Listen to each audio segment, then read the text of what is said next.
Downstairs. That's incredible, isn't it? Hearing her say this, she and I both looked down. She then, with a worried expression, murmured, "Is it safe?" I understood her worry, so I tightly held her hand, hoping to give her some comfort. I realized there was no need to hold back my overwhelming emotions anymore. "It's going to be okay." When I assured her of this, she joyfully hugged me. I tenderly hugged her back. It took quite a long time before I could hold her in my arms like this. Feeling the love transmitted skin to skin, I knew this was the moment I had been longing for. My name is Mike. I was born into a typical family, living with my mom and dad. I was a shy and quiet child, but I entered my rebellious phase around middle school. I wished I could have been just a cheeky one, but unfortunately, it was rather severe. My quiet dad and I spoke even less, and my relationship with my mom became strained. Whenever I opened my mouth, I would spew abusive words at my mom and sometimes just continue to ignore her. I skipped school without permission and had unauthorized sleepovers at friends' houses. But my mom would scold me at times and patiently listen to me at other times. We occasionally had verbal fights, but she never once rejected who I was as a person. Looking back, she really was a wonderful mom. One day, I was wandering around the nighttime city streets, following a delinquent senior. My mom, who had been looking for me, found me there. Mom and Dad apparently searched for me until midnight since I didn't come home. Honestly, I was a bit moved that my mom would do anything for me. But it was embarrassing to have my seniors know my mom was looking for me, and it was embarrassing to show my emotions to my mom. So, that day, I shook off my mom's attempts to take me home and ran away. In the end, I didn't return home but stayed at the senior's house. However, the next day, I deeply regretted it. When I woke up at the senior's house, I saw numerous missed calls on my cell phone. There were dozens of calls from my dad. With a bad feeling, I reluctantly called my dad back. Despite the many calls, my dad was calm. "You know the general hospital near home, right? Come here. No need to rush. Your mom's waiting, but take your time," he said. But his voice was clearly strained, and contrary to his words, I rushed to the hospital after hearing I didn't need to. I hurriedly caught a taxi and rushed to the hospital. My mom was sleeping, covered with a white cloth. It seemed she was hit by a drunk driver on her way back from looking for me. If I had come back with her, if she didn't have to go looking for me, if I hadn't acted out so foolishly. I blamed myself and withdrew from the world. Tears wouldn't come out. I simply closed the curtains, spending the day gazing into the pitch-black space. At that time, I was supposed to be preparing for high school entrance exams, but I didn't take them. My kind dad silently watched over me, daily placing food he struggled to cook in front of my room. Despite losing someone important, he never blamed me, the cause of it, even once. I didn't know how to respond to his kindness. After realizing the magnitude of my actions and their irrevocability, the feeling of despair grew day by day. One day, the president of the food production company where my mom worked visited. My mom, it seemed, worked as an executive assistant at the company dealing mainly with condiments. I knew she worked at a food production company, but I never thought she would be bustling about as an executive assistant. The president spoke of my mom's work ethic outside my room. He would come around every other day to share fond memories of my mom, despite his busy schedule. About a week into this routine, he said, "Your mom used to say she was proud of you." I had been quietly listening until then, but at his words, I involuntarily dashed out of my room to confront him. "That can't be true. I am just a childish brat who skips school and rebels against parents and teachers. Proud of me. That must be your consolation. There's no way my mom thought that. She must have been disgusted by me. Don't fabricate things." To my outburst, the president just smiled. It's true. Your mom had difficulty having children. She wanted to experience all the facets of parenthood, to hold her child, travel together, have parent-child arguments, be called old lady during rebellious phases. Behind the president, my dad was nodding, his eyes brimming with tears. I was at a loss for words. Wanting to be called old lady and to have arguments. When I asked, is it okay if I go through a rebellious phase, your mom said, rebellious phase is just expressing oneself to the parents, right? Experiencing the assertions of a child is something only a mom can truly understand and face directly. Of course, the good times are important, but I also want to experience those troublesome times. Experiencing that is a parent's privilege. I was recalling my mom. She was talking about you just a bit before the accident occurred, mentioning you are in full-blown rebellion phase. But experiencing such things makes me feel that he has grown. My son lets me experience various things as a mom. He truly is a son to be proud of. That's what your mom said, with a smile on her face. For the first time, I understood my mom's deep love for me, and I couldn't stop my tears. I crouched, weeping, comforted by the president in front of my room. My dad was also there, watching over me. From that day, I stopped being a recluse. Knowing my mom's thoughts made me want to face forward. Invited by the president, I started working at a subcontractor factory of his food production company. He told me I could aim to take high school exams while working or pursue something else I might find. He provided a place for me until I could find my dream. But still, without a dream at that time, I devoted myself to the job at hand. Everyone in the factory, including the president, knew my circumstances, and they were strict but kind. Since I didn't take the high school exams, everyone took turns helping me study during breaks. In the workplace with many older people, I met a girl of my age. Her name was Hannah. Hannah, 2 years my senior, also didn't finish high school. Coming from a poor family, she gave up her education to work so her younger brother could study. Despite being only 2 years apart, Hannah worked so hard. Even though her circumstances were far from ideal, Hannah always remained cheerful and positive, never showing any sign of bitterness or defiance. She often lifted my spirits. 3 years after starting to work in the factory, Hannah made a proposal to me. I'm not great at studying, but you, Mike, you pick things up so fast, don't you? Why don't you try taking the high school equivalency exam? I'm sure it'll benefit you in the future. Encouraged by the words of Hannah and by the people at the factory who taught me, I took the high school equivalency exam. And I passed it with flying colors. When I showed the passing notice to Hannah, she beamed with joy. I guess that's what people mean when they say someone has a blooming smile. At that moment, I realized I had feelings for Hannah.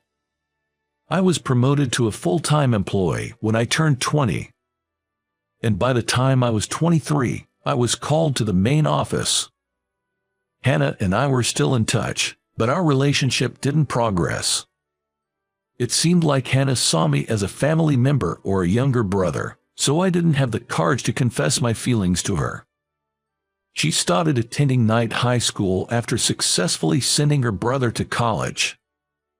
Actually, having at least a high school diploma was a condition for becoming a full-time employee in this company.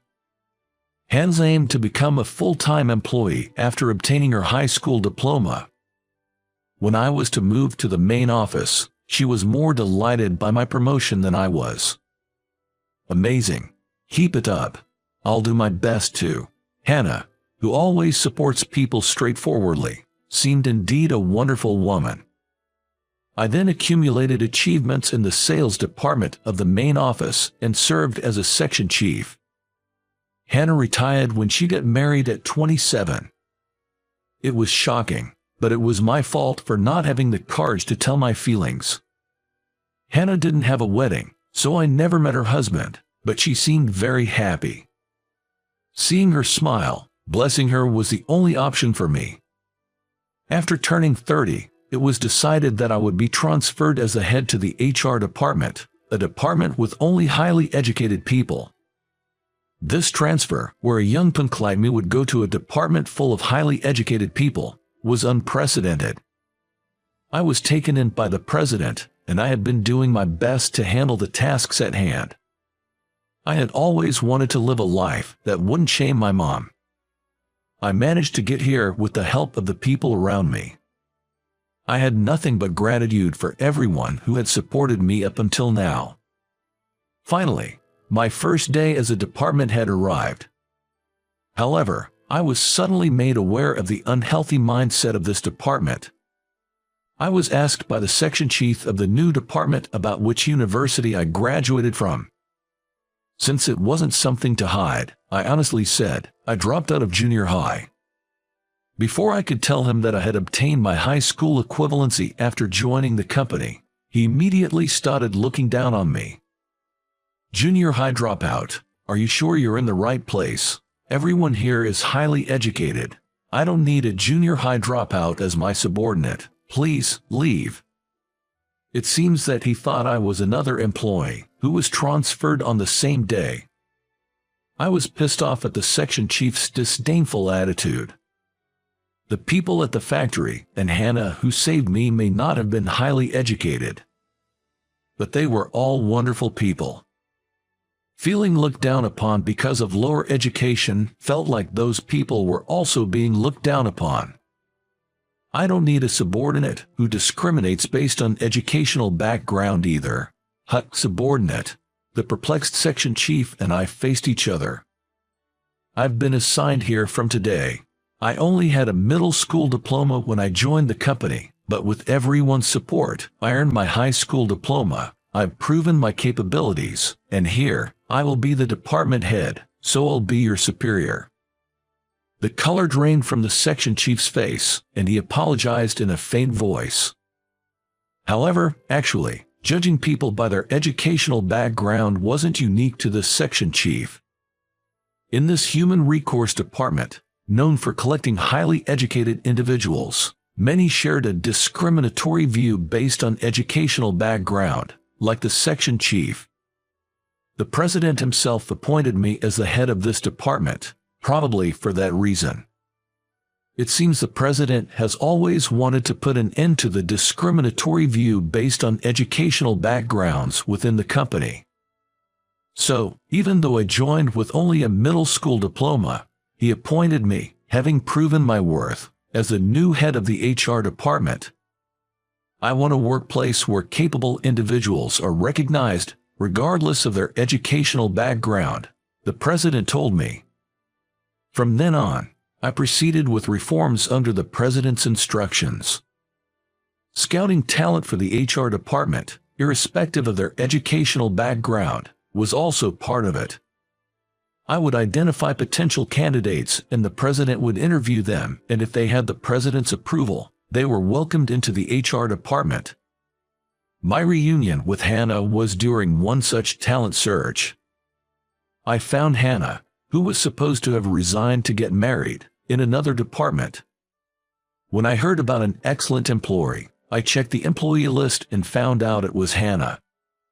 Hannah and I met at a cafe after work to talk. It turns out, Hannah had divorced her husband and returned to the company. Apparently, her husband's bad drinking habits were the reason for the divorce. I could have supported you if you had told me, I said, to which Hannah smiled weakly. I wanted to tell you, Mike, but I didn't want to worry you. Hannah, who spoke so, didn't have her usual brightness or smile. I could feel how painful her marriage had been, and it saddened me. I told Hannah that I want to support her from now on, and she should consult me about anything. I believe Hannah is the talent needed to change the current HR department, but whether to welcome Hannah to the HR department or not was up to the president. As a result of the interview with the president, recognizing Hannah's abilities and humanity, it was decided she would join the HR department. Initially, Hannah, who, like me, only had a high school diploma, was not readily accepted by the others. However, with her diligent work and steadily accumulated achievements, others gradually began to open up to her. We, together, laid a good foundation for a workplace unrelated to educational backgrounds. Hannah seemed to regain her spirits, seemingly well suited for the job in the HR department. Watching her regain her sparkle, I, too, found my long-sealed feelings for Hannah rekindled. By this time, Hannah and I had started meeting privately as well. We lived near each other, so it was just casual dinners or me giving her rides home after work. We weren't dating. But one day, an incident occurred. It was a day off, late at night, when I received an urgent call from Hannah. "Help me." I rushed to Hannah's house to find a man banging on her apartment door, calling out her name. I called the police and had the man taken away and protected Hannah. After the police restrained the man, Hannah came out of the house, trembling with fear, and clung to me. My heart raced as I stayed by Hannah's side while she spoke with the police officer. Since it was already late at night, we decided to talk more about it the next day. I urged Hannah, who was still scared, inside the house. And I adhered to Hannah's wish to stay with her since she was scared. Unexpectedly, due to the incident, I was spending the first night with my beautiful colleague I had feelings for. I was a bit nervous. Hannah began to speak, seeming apologetic. "I'm sorry for dragging you into this. I should have called the police directly. I ended up calling you impulsively." I hurriedly assured her it was no problem. "I'm glad you relied on me. I wanted to be there for you if you ever needed help." We then heard voices from the entrance of the apartment. Looks like onlookers are still around since the police came earlier. Downstairs, that's incredible, isn't it? Hearing her say this, she and I both looked down. She then, with a worried expression, murmured, "Is it safe?" I understood her worry, so I tightly held her hand, hoping to give her some comfort. I strongly felt I wanted to protect her. I realized that there was no longer any need to restrain my overflowing affection for her. "It's okay, I'm here." When I assured her of this, she joyfully hugged me.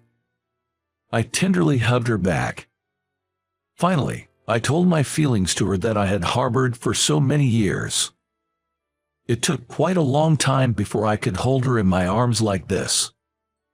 Feeling the love transmitted skin to skin, I knew this was the moment I had been longing for. This is how we started dating. My relationship with Hannah progressed smoothly, and I proposed to her on her 33rd birthday. She nodded, with the same radiant smile as when we first met. For our marriage greetings, Hannah and I went to meet the president and the factory workers. Everyone genuinely congratulated us on our marriage. The section chief, who used to look down on me due to my educational background, has become a good partner at work, and I thanked him again. "Thanks to being underestimated by you, we could build an organization unrelated to educational background, and I could reunite with Hannah." The section chief gave a wry smile to my words. "Please stop. That's my dark past. I've changed my heart. I will never look down on people because of their education again." I couldn't help but laugh at his words. The section chief agreed to give a speech at our wedding.